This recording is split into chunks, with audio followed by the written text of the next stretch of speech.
आज मैं एक बहुत ही महत्वपूर्ण और बहुत ही संवेदनशील विषय पर आपसे बात करने आई हूं और वो है नीट एग्जाम का कॉम्प्रोमाइज। सबसे पहले तो मैं ये कहना चाहूंगी, नरेंद्र मोदी एक ऐसे नेता हैं जो इस देश के युवा को राष्ट्र का निर्माता मानते हैं। यूथ लेड डेवलपमेंट का मूल मंत्र उन्होंने विकसित भारत की नींव को सुदृढ़ करने के लिए रखा है। इसका अर्थ है युवाओं के नेतृत्व में राष्ट्र का सशक्तिकरण। देखिए, ये जो लीक हुई है पेपर की, सबसे पहले तो मैं स्पष्ट करना चाहूंगी कि स्वयं यशस्वी प्रधानमंत्री श्री नरेंद्र मोदी और मोदी सरकार स्टूडेंट्स के हितों को सर्वोपरि मानती है। हमारे लिए सबसे पहली प्राथमिकता है कि बच्चों के भविष्य की रक्षा हो। 3 मई को यह परीक्षा स्केड्यूल्ड थी, ये परीक्षा हुई और 11 मई को यह बात उभर कर आई कि ये परीक्षा किसी न किसी फॉर्म में 11 और 12 की जो इंटरवीनिंग नाइट थी उसमें यह पता चला कि परीक्षा किसी फॉर्म में शायद कॉम्प्रोमाइज हो गई है। ऐसे में किसी भी जिम्मेदार सरकार से 3 तरह की अपेक्षा है। पहला, कि वो बच्चों के भविष्य को सुनिश्चित करने के लिए कदम उठाए, बच्चों की रक्षा करे। दूसरा, आरोपियों को जस्टिस तक लाने की पूरी कोशिश करें ताकि किसी भी प्रकार की कोताही वहां ना हो। और तीसरी बात, ऐसी गलती दोबारा ना हो उसको सुनिश्चित करे। मुझे बहुत खुशी होती है आपको ये कहते हुए कि मोदी सरकार ने ये तीनों कदम उठाए और तुरंत उठाए। 11-12 मई को जब पता चला कि शायद परीक्षा कॉम्प्रोमाइज हो गई है, उसी दिन यानी 12 मई को ही मिनिस्ट्री ऑफ एजुकेशन ने एफआईआर लॉन्च करी और तुरंत ही बिना किसी विलंब के पारदर्शिता के साथ इसकी जांच सीबीआई को सौंप दी गई। सीबीआई ने एक एसआईटी का गठन करा और 1 नहीं 2 नहीं बल्कि 13 आरोपियों को अरेस्ट करा। वो आज भी हिरासत में हैं। They are still behind bars. इसी के साथ साथ मैं आपको आश्वासन देना चाहती हूं कि मोदी सरकार ने बहुत ही जिम्मेदाराना रवैया निभाते हुए कोर्ट से यह भी प्रार्थना करी है कि इसका trial day to day basis पे सुनवाई हो उसकी, और आरोपियों को कड़ी से कड़ी सजा भी हो और जल्द से जल्द सजा हो ताकि स्टूडेंट्स को न्याय मिल पाए। दूसरी बात, बच्चों का भविष्य सुरक्षित करने के लिए तुरंत नीट का री एग्जामिनेशन करना बहुत ज्यादा जरूरी था। आप सब जानते हैं कि नीट जैसा एग्जाम जिसमें 20 से 22 लाख कैंडिडेट्स अपीयर होते हैं, उसकी तैयारी में 6 महीने लगते हैं। लेकिन आपको मैं आश्वस्त करना चाहती हूं, मात्र 37 डेज में नीट का री एग्जामिनेशन किया गया और रिजल्ट भी मात्र 25 दिन में आप सभी के सामने ला खड़ा कर दिया गया। जो री एग्जामिनेशन हुई उसमें टेक्नोलॉजी को लेवरेज करा गया ताकि कहीं पर भी अगर किसी भी प्रकार का लूप होल हो उसको कर्ब किया जाए, उसको प्लग इन किया जाए। 20 लाख कैंडिडेट्स ने नीट का री एग्जामिनेशन 21 जून को लिया। इसमें 11.21 लाख यानी 11 लाख से ज्यादा स्टूडेंट्स क्वालिफाई करे। और आपको बताते हुए इस बात की मुझे संतोष भी है और खुशी भी है, 58% कैंडिडेट्स जो क्वालिफाई करे वो महिलाएं थीं। इस देश की बेटियों ने अपना परचम लहराया। एक आरोप कहा जा रहा है कि इस देश में एजुकेशन सिस्टम कोलैप्स कर गया है। ये बिल्कुल असत्य है, झूठ है। मैं आपको 2 बातें कहकर इसको प्रूव करना चाहूंगी। सबसे पहली बात, इस प्रकार की लीकेज अगली बार ना हो, इस प्रकार का कॉम्प्रोमाइज अगली बार ना हो, इसलिए पूरे अथक प्रयास कर रही है सरकार ये सुनिश्चित करने के लिए कि नीट का एग्जाम अगली बार computer based technology and computer based testing की तरफ बढ़े। दूसरी तरफ सारा का सारा टेक्नोलॉजी, चाहे वो आर्टिफिशियल इंटेलिजेंस हो, चाहे वो सर्वेलेंस कैमरास हो, इन सबको लेवरेज कर कर ऐसी गलती दोबारा ना हो, इसको सुनिश्चित किया जा रहा है। जितने भी अधिकारी या कोई भी व्यक्ति इसमें अगर दोषी पाया जा रहा है, सरकार उस पर तुरंत कार्रवाई भी कर रही है। आप ये भी जानते हैं कि पिछले 3 महीने में केंद्र सरकार यानी एनटीए ने 1 नहीं 2 नहीं बल्कि 3 परीक्षाएं करवाई हैं नेशनल लेवल की। जेईई इंजीनियर्स के लिए करी गई, जहां पर अप्रोक्सीमेटली 15 लाख स्टूडेंट्स अपेयर हुए।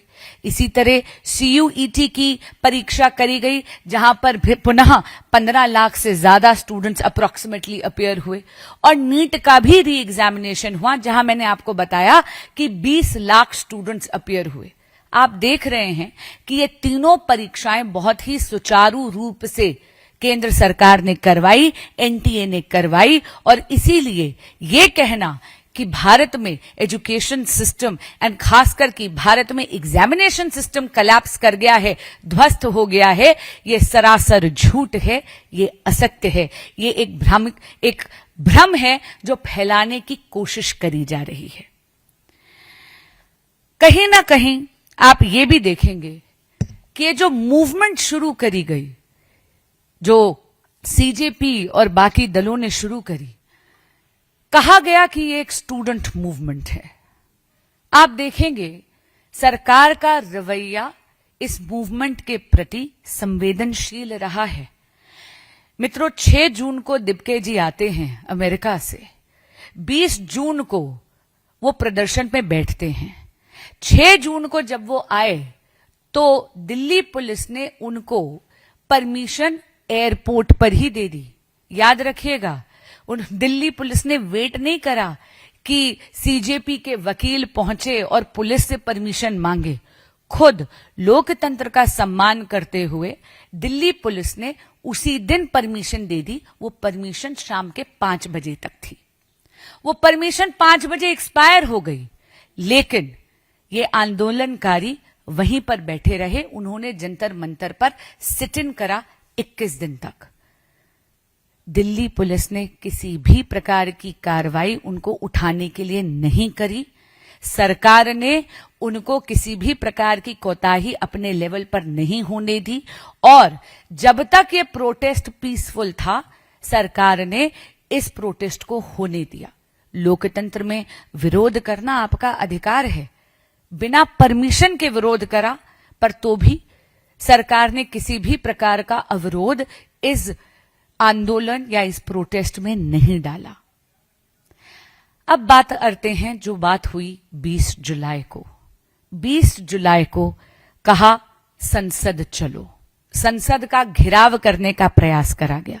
हम सब जानते हैं कि लोकतंत्र में इंस्टीट्यूशंस की एक वैल्यू होती है। इंस्टीट्यूशंस का घेराव अराजकता का पर्याय है। जंतर मंतर एक डेजिग्नेटेड स्पॉट है प्रोटेस्ट करने के लिए, लेकिन बिना किसी परमिशन के जब संसद का घेराव करा गया, तब भी दिल्ली पुलिस ने भी रिस्ट्रेंट दिखाया। और सरकार तो संवेदना से और संवाद के लिए, दोनों से इनके लिए तैयार थी। संसद का सत्र शुरू हुआ सुबह के 10:30 बजे। वहां से मांग आई कि वो सरकार के साथ बातचीत करना चाहते हैं। ध्यान रहे, 6 जून से लेकर और 20 जुलाई तक संवाद के लिए किसी भी प्रकार का आग्रह या मैसेज नहीं आया था। लेकिन जैसे ही उन्होंने ये मैसेज भेजा, सरकार ने तुरंत उन्हें न्योता दिया आकर आदरणीय नड्डा जी के साथ बैठकर बात करने का। 11:15 बजे इन्हें न्योता दिया गया कि आप आइए और बात करिए। वे आए और इनको कहा कि हम वार्तालाप यानी संवाद से ही इसका समाधान ढूंढते हैं, आप कृपया प्रदर्शन से उठ जाइए, प्रदर्शन मत करिए। इन्होंने आश्वासन दिया कि प्रदर्शन नहीं करेंगे। हैरान कर देने वाली बात यह है कि जब ये नड्डा जी के पास पहुंचे और सरकार ने बोला कि आपकी क्या डिमांड्स हैं, आप लिखित में ज्ञापन दीजिए, तो ये लिखित में किसी भी प्रकार का ज्ञापन लेकर नहीं आए थे। और तब नड्डा जी ने इनसे आग्रह करा कि जो भी आपकी डिमांड्स हैं वो लिखित में दे दीजिए। मित्रों, एक भ्रम फैलाने की कोशिश करी जा रही है कि इनको वेट कराया गया। मैं आपको ये स्पष्टता से कहना चाहूंगी, ऐसा बिल्कुल नहीं था। 2.5 घंटे प्रदर्शनकारियों के प्रतिनिधि मंडल ने लगा दिए लिखित डिमांड्स बनाने के लिए। सरकार तो प्रतीक्षा कर रही थी। सरकार संवेदनशीलता से, मैं दोबारा कह रही हूं, संवेदनशीलता से इस प्रोटेस्ट से डील करने के लिए तैयार है और संवाद से ही समाधान निकलेगा। ये बात मोदी सरकार का नारा नहीं, ये मोदी सरकार की नीति है। उसके बाद जब ये लिखित में डिमांड्स लेकर आए, इनसे पुनः आग्रह करा गया कि आप कृपया प्रदर्शन मत करिए। इन्होंने आश्वासन दिया कि ये नहीं करेंगे, पर ये मुकर गए। हैरान कर देने वाली बात है कि इन्होंने जब प्रदर्शन शुरू हुआ तो 1 नहीं 2 नहीं अनगिनत तरह के फॉल्स नैरेटिव शुरू कर दिए। इन्होंने अलग अलग प्रकार की फेक न्यूज फैलाने की कोशिश करी। मैं चंद उदाहरण आपके समक्ष रखना चाहती हूं। सोशल मीडिया पे यह भ्रम फैलाया गया कि वांगचुक जी की जो धर्मपत्नी है माननीय गीतांजलि जी, कि उनके साथ दुर्व्यवहार हुआ, उनके बालों को पकड़कर उनको घसीटा गया। फैक्ट चेक करा गया, ये बात असत्य है, झूठ है। गीतांजलि जी के साथ ऐसा कोई दुर्व्यवहार नहीं हुआ।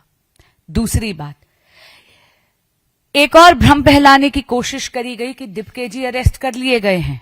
उसके बाद फैक्ट चेक करा गया, ये बात भी सरासर झूठ निकली।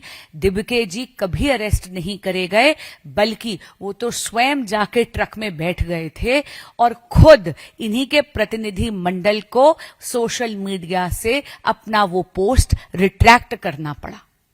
तीसरी बात, ये कहा गया कि एक 12 वर्ष की बच्ची को चोट लगी है, कि उसको हेड इंजरी हुई है। ये भी सरासर असत्य निकला, झूठ निकला। एक तरीके से एक फॉल्स नैरेटिव सोशल मीडिया पे एक सोची समझी शायद साजिश के तहत चलाने का एक प्रयास करा जा रहा था कि वो आंदोलनकारियों को भड़काएं। यही नहीं, ये भी कह दिया गया कि स्टेज हटा दिया गया है। फैक्ट चेक करा गया, स्टेज बिल्कुल भी नहीं हटाया गया है। हम सब ने मीडिया की वो रिपोर्ट्स देखी हैं। 118 पुलिस कर्मियों को चोट लगी है। आपके माध्यम से मैं ये कहना चाहती हूं कि पुलिस कर्मियों को जिनको चोट लगी है वो भी आंदोलनकारियों की तरह ही इस देश के बेटे और बेटियां हैं, इसी मां भारती की संतान हैं। हमें उनके प्रति भी वही संवेदना रखनी है जो कि आंदोलनकारियों के प्रति रखनी है।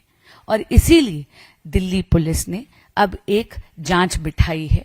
किसी भी प्रकार की यदि कोई इंसिडेंट हुआ है उस पर दिल्ली पुलिस और सरकार उसको संज्ञान ले रही है और जांच कर रही है। यही नहीं, उन्होंने तो लोगों को यह भी कहा है कि अगर आपके पास कोई वीडियो है या किसी प्रकार की एविडेंस है, कृपया दिल्ली पुलिस को आप दीजिए। पर हैरान कर देने वाली बात यह है मित्रों कि एक तरफ तो ये कहा गया कि ये स्टूडेंट्स की मूवमेंट है, लेकिन आप देख रहे हैं कि किस तरह इस मूवमेंट पे राजनीतिकरण हो रहा है। राजनीतिक रोटियां सेकने का एक काम कर रही हैं विपक्षी दल, और विपक्षी दल भी संगठित नहीं है। आपने कल देखा कि किस तरह माननीय नेता प्रतिपक्ष राहुल गांधी जी जाकर जंतर मंतर में नहीं बल्कि प्रधानमंत्री जी के आवास का घेराव कर कर बैठ गए। हम सब जानते हैं कि प्रधानमंत्री जी का जो आवास है वो बहुत ही हाई सिक्योरिटी पॉइंट है। राहुल जी को तो स्वयं ये बात पता होनी चाहिए। अरे भाई, प्रधानमंत्री आवास में तो उनका खुद का बचपन बीता है, इन बातों से वो तो अनभिज्ञ नहीं है। उन्होंने ये कहा कि यदि सरकार सदन में चर्चा करने के लिए तैयार है तो हम उठ जाएंगे। आपने देखा कि तुरंत, क्योंकि संवाद से समाधान मोदी सरकार की नीति है, माननीय केंद्रीय राज्य मंत्री जितेंद्र सिंह जी वहां पर पहुंचे और उन्होंने राहुल जी से संवाद करने का प्रयास करा। लेकिन नेता प्रतिपक्ष अपनी बात से मुकर गए। आज 193 का नोटिस दिया गया है पार्लियामेंट में। मैंने भी नोटिस दिया है कि नीट एग्जामिनेशन पे एक खुले तरीके से एक चर्चा हो, सदन में जो भी बातें हैं वो देश के माध्यम से रखी जाएं, क्योंकि मोदी सरकार के पास छुपाने के लिए कुछ नहीं है। हम तो कमिटेड हैं, प्रतिबद्ध हैं स्टूडेंट वेलफेयर के लिए, और हम इस देश के बच्चों को जवाबदेही के लिए तैयार हैं। लेकिन ऐसा लगता है कि विपक्ष अपने उत्तरदायित्व से भी मुंह मोड़ रहा है। आप देख रहे हैं कि चर्चा का नोटिस 193 में ट्रेजरी बेंच के एमपीज ने दिया, विपक्ष ने कभी ये चर्चा नहीं मांगी। कल भी जब सदन में खड़े हुए नेता प्रतिपक्ष, कोई फॉर्मल नोटिस उन्होंने नहीं दिया, बस मुंह जबानी एक आग्रह कर दिया, एक स्लिप पे एक लाइन, एक सेंटेंस लिख के दे दी। संसद नियमों से चलता है, संसद किसी की विम्स एंड फैंसीज से नहीं चलता। इसीलिए कल आप जानते हैं, क्योंकि सेंसिटिव एरिया है, वहां से राहुल जी से आग्रह कर उन्हें वहां से हट जाने के लिए बोला गया। उनके पास तो सदन का मीडियम है, सदन का माध्यम है, वहां पर आकर अपनी बात पूरे के पूरे देश के समक्ष रखने का। लेकिन क्या करें, ये विपक्ष की भूमिका नहीं निभाना चाहते, ये केवल उपद्रव करना चाहते हैं।